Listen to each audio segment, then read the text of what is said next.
सोचो, एक ऐसी जिंदगी जहाँ तुम्हारे माँ बाप मर चुके हैं, तुम्हारा कोई घर नहीं और ना ही कोई रिश्तेदार तुम्हें अपने पास रखना चाहता है। ऊपर से तुम्हें अपनी सबसे नई नौकरी से भी निकाल दिया जाता है, सिर्फ इसलिए क्योंकि तुम अपनी काम वाली जगह के अंदर छुप छुप कर रह रहे थे, क्योंकि तुम्हारे पास इतने पैसे भी नहीं थे कि तुम एक छोटी सी जगह किराए पर ले सको। तुम लगातार हर एक नौकरी से निकाले जा रहे हो, लेकिन फिर भी तुम्हारे बॉस को यकीन है कि तुम्हें कोई और जॉब आसानी से मिल जाएगी। क्यों? क्योंकि तुम बहुत ही खूबसूरत लड़के हो। जिंदगी तुम्हें इतना थका देती है कि तुम एक दिन ब्रिज पर जाकर जंप करने की कोशिश करते हो, लेकिन उसी वक्त एक वैम्पायर आकर तुम्हारी जान बचा लेता है। और वो वैम्पायर तुम्हें बचाता इसलिए है क्योंकि उसे तुम्हारे खून की ज़रूरत होती है। अब तुम अपने दिन उस वैम्पायर के साथ एक ऑल बॉयज़ एकेडमी में स्कूल जाते हुए गुजारते हो। लेकिन कहानी का असली ट्विस्ट यहाँ है, जिसे कोई नहीं जानता। तुम सीक्रेटली एक लड़की हो। ये है वैम्पायर डॉर्मेट्री की कहानी। तो चलिए इस कहानी को शुरू करते हैं। कहानी के शुरू में मीतो यामामोतो से उसका बॉस कहता है कि मीतो, आज तुम्हें नौकरी से निकाल रहा हूँ। ये बात मीतो से उसके बॉस ने कही जब उसके बॉस को पता चला कि वो सीक्रेटली उसके रेस्टोरेंट में रात भर सो रहा था। मीतो ने बहुत माफ़ी मांगी क्योंकि उसके पास रहने के लिए कोई और जगह नहीं थी। लेकिन जब वो थोड़े बहुत पैसे जमा कर लेगा तो रहने की जगह ढूंढ लेगा। लेकिन उसका बॉस नहीं मान रहा था क्योंकि बहुत सारे मेल कस्टमर्स की शिकायत आई थी, क्योंकि रेस्टोरेंट में सारी लड़कियां मीतो से आकर्षित होती थीं और लड़के इस बात से बहुत जलते थे। बॉस ने मीतो को उसका बैग दिया। बॉस को कंफर्म था कि मीतो जैसे प्रिटी बॉय को कहीं भी काम मिल जाएगा। मीतो हार मानकर वहाँ से चला गया। एक बार फिर से मीतो बेरोजगार हो गया। अपने बुरे लाइफ डिसीजंस के बारे में सोचते हुए जब उसके पास से गुजरने वाली लड़कियां जब उसे देखती हैं कि वो कितना कूल है, और एक नज़र में वो सब इस बात पर पागल हो जाती हैं कि वो कितना हॉट है। लेकिन मीतो की किस्मत तो देखो कि उसकी वॉलेट में सिर्फ 12 येन हैं। मीतो सोचता है कि लगता है आज रात बिना बिस्तर के किसी गली के कोने में ही गुजारनी पड़ेगी। मीतो आसमान में देखकर अपने माँ और बाप को दुआ में याद करता है। जब मीतो छोटा था तब उसका घर आग में जल गया। वो उस दिन को याद भी नहीं करना चाहता था जिस दिन उसके पेरेंट्स उस हादसे में मर गए थे। जो कुछ भी उसकी ज़िंदगी में नॉर्मल था वो सब तबाह हो चुका था। उसके बाद मीतो को एक रिश्तेदार से दूसरे के पास भेजा गया। मीतो जहाँ भी गया एक बोझ की तरह ट्रीट किया गया। यहाँ तक कि उसकी बाकी रिश्तेदारों ने भी उसे घर से बाहर निकाल दिया क्योंकि वो अपनी कंपलसरी एजुकेशन कंप्लीट कर चुका था। उसके बाद मीतो लगातार जॉब ढूंढता रहा, मगर मीतो के पास रहने की जगह न होने की वजह से वो जहाँ काम करता वहीं रात को चोरी छुपे सो जाता। यही वजह थी कि उसे हर एक नौकरी से निकाला जाता।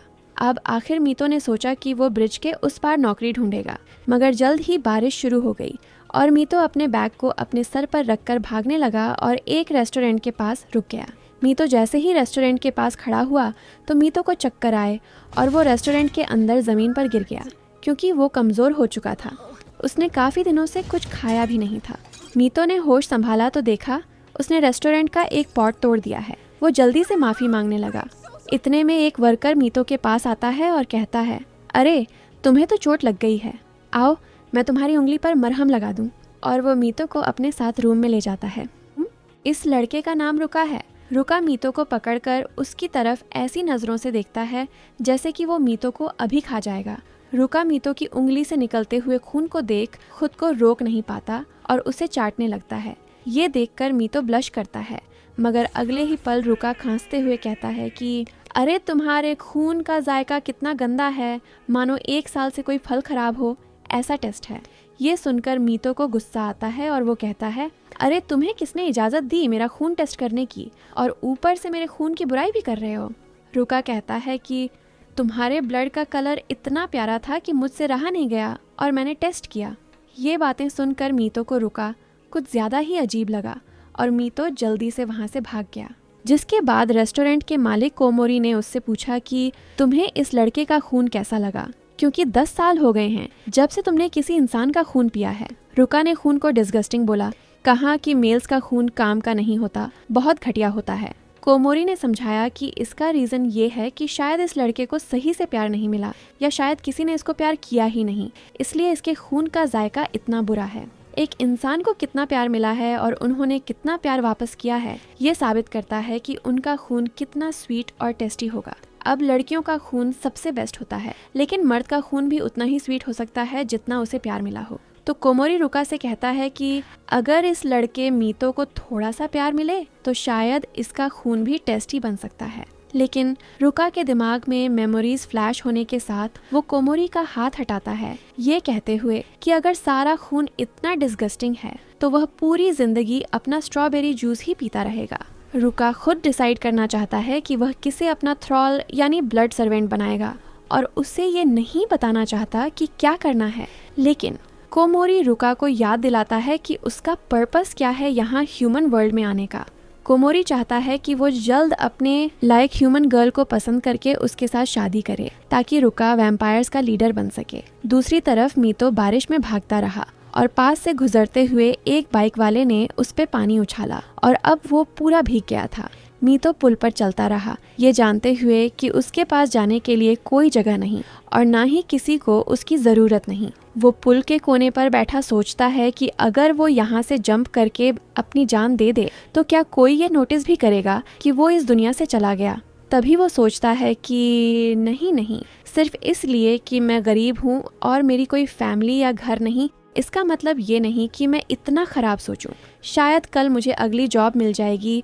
और मीतो ये सोचकर अपना फैसला बदल देता है। जैसे ही वह वापस पीछे की ओर मुड़ता है तो अचानक उसका पैर फिसल जाता है और वो अब पुल से गिरने लगता है, मगर अब वो मरना नहीं चाहता। रिग्रेट मीतो की आंखों में साफ दिखाई दे रहा था।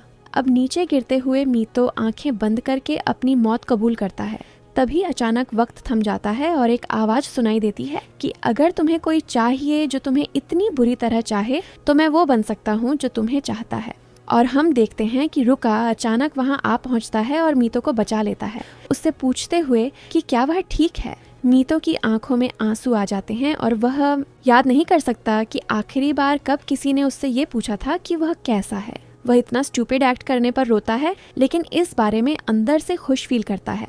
रुका कहता है कि अगर वह ऐसे ही रोता रहा तो उसका खून और भी बुरा टेस्ट करेगा जो पहले से कर रहा है। रुका फिर अचानक मीतो की नेक पर बाइट करता है और उसका खून पीने लगता है और अगले ही पल वह मीतो को जमीन पर फेंक देता है क्योंकि मीतो का खून इतना कड़वा जो है। रुका उसे बोलता है कि भले ही तुम्हारा खून डिस्गस्टिंग है फिर भी पीने लायक है।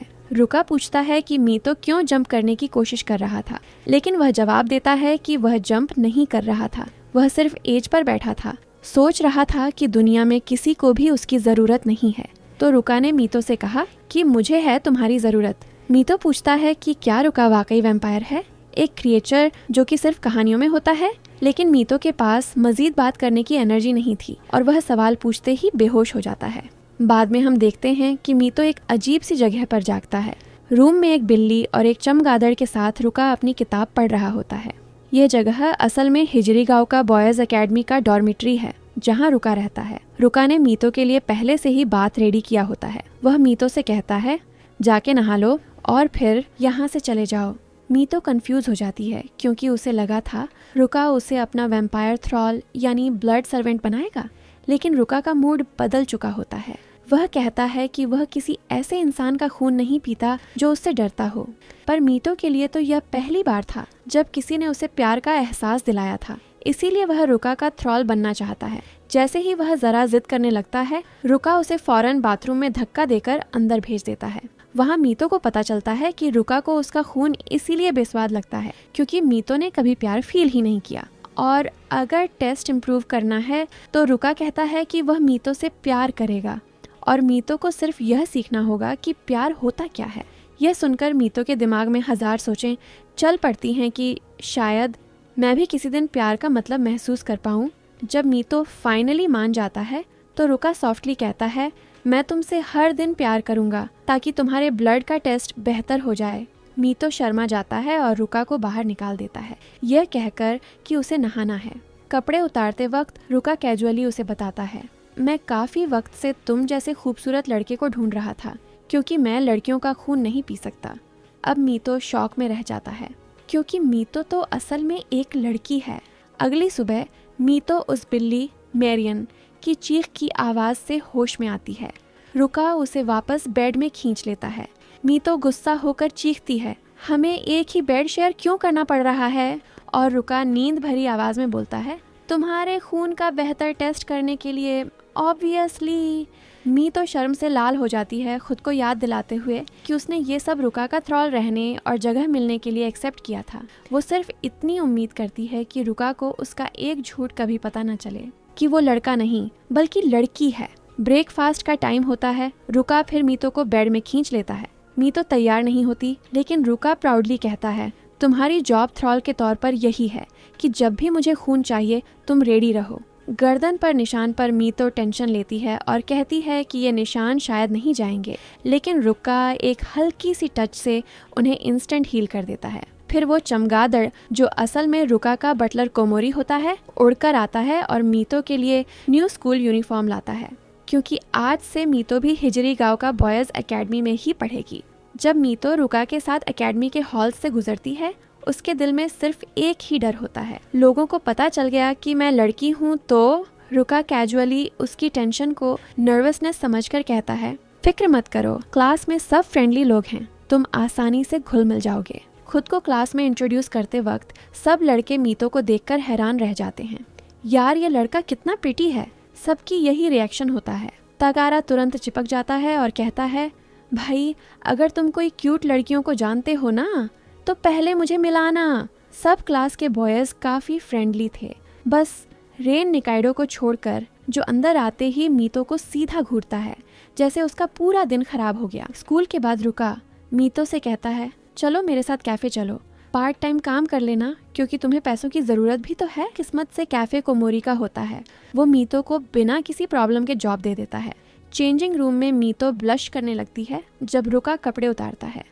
ऑब्वियसली वो अपनी बॉडी रिवील नहीं कर सकती थी, तो वह कहती है, तुम पहले चेंज कर लो, मैं बाद में कर लूँगी। लेकिन रुका ज़िद्द करता है, नहीं, साथ ही चेंज करते हैं। और मीतो इतनी पैनिक हो जाती है और उसे धक्का देकर बाहर निकाल देती है। जॉब की शिफ्ट शुरू होती है। तकारा तुरंत मीतो से चिपक कर कहता है, अरे मैं हूँ ना, तुम्हारी हेल्प कर दूंगा। मीतो काउंटर पर एक लड़की झुरी को काम करते देखकर कहती है, वाह कितनी क्यूट और डॉल जैसी लड़की है। लेकिन झुरी उसे देखकर बस हम्फ करके मुंह फेर लेता है। लगता था कि उसका मूड बहुत ऑफ है। फिर जल्दी ही कैफ़े में एक क्रेजी सा क्राउड जमा हो जाता है। सब लड़कियां रुका से सर्व होने के लिए तड़प रही होती हैं। मीतो उन्हें देखकर सोचती है, यार इन सब की ब्यूटी और चार्म देखकर इनका खून तो मुझसे 1000 गुना डिलीशियस होगा। रुका मीतो को स्टोर रूम भेजता है ड्राइड फ्रूट्स लाने के लिए। चलते हुए मीतो यही सोचती रहती है कि रुका तो किसी भी लड़की का खून पी सकता है, तो फिर उसे मेरी क्या ज़रूरत। पैंट्री में झुरी अचानक सामने आ जाता है। वह पूछता है, क्या छुपा रही हो, तुम में कुछ तो अलग है। शायद झुरी असल में लड़का है जो लड़कियों जैसा दिखता है। झुरी को लगता है मीतो रुका को इस्तेमाल कर रही है, उसे धोखा दे रही है। वह मीतो को शेल्फ की तरफ धक्का दे देता है और डिशेज गिरने लगती हैं। उसी वक्त रुका आकर मीतो को पकड़ता है, लेकिन उसका सर लगकर खून निकल पड़ता है। झुरी शॉक्ड हो जाता है, उसे अपने किए का बुरा फील होता है। मीतो उसे बिल्कुल ब्लेम नहीं करती। वह रुका को डॉर्म्स ले जाती है। रुका को ब्लड चाहिए होता है रिकवर करने के लिए, तो मीतो तुरंत उसके सामने ड्रिंकेबल पोजीशन में आ जाती है। रुका खून पीता है, लेकिन अचानक चौक करने लगता है। मीतो के दिल में एक ही बात आती है, क्या मेरा खून इतना डिस्गस्टिंग है? शायद इसलिए क्योंकि मैं प्यार क्या होता है नहीं जानती। वह आंसू बहाकर कहती है, काश मेरा खून किसी लड़की की तरह टेस्टी होता। लेकिन रुका सॉफ्टली कहता है, मैं सिर्फ तुम्ही को चाहता हूँ और किसी को नहीं। फिर वह मीतो के आंसू चाट लेता है। रोमांटिक है या वियर्ड, जज मत करना। वह कहता है कि उसने सिर्फ जल्दी जल्दी पी लिया था, इसीलिए चौक हुआ। अब वाउंड हील हो गया है। रुका मीतो के गले में एक ऑर्नामेंट पहनाता है। ये एक स्पेशल आइटम होता है जो ह्यूमन ब्लड का टेस्ट मापता है। अभी मीतो का हार्ट ब्लू दिख रहा था, मतलब उसका ब्लड अभी डिस्गस्टिंग है। जब वह डिलीशियस बन जाएगा तो ये हार्ट स्ट्रॉबेरी रेड हो जाएगा। फिर रुका थोड़े गिल्ट से कहता है, मुझे वीमेन का ब्लड एक्सेप्ट ही नहीं होता, इसलिए मुझे तुम जैसे क्यूट बॉय पर रिलाय करना पड़ता है। जैसे ही रुका एक्सप्लेन करने लगता है, कोमोरी एंटर होता है और एक सीक्रेट बुकेस खोलकर रुका का सच रिवील करता है। रुका वीमेन का ब्लड इसलिए नहीं पी सकता क्योंकि वह एक बहुत बड़ा ओटाकू वैम्पायर है जो आपकी तरह सिर्फ एनीमे गर्ल्स में इंटरेस्टेड है। मीतो का मुंह खुला का खुला रह जाता है।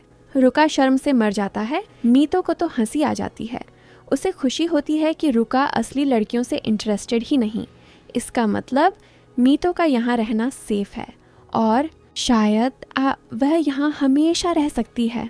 मगर मीतो का ये झूठ कब तक छुपा रहेगा ये आपको अगली वीडियो में पता चलेगा। और हाँ, अगर मेरी बाकी वीडियोस की तरह इस पे भी कुछ खास लाइक ना आए तो इसका अगला पार्ट शायद ही बनाऊंगी। उम्मीद है आपको वीडियो अच्छी लगी होगी।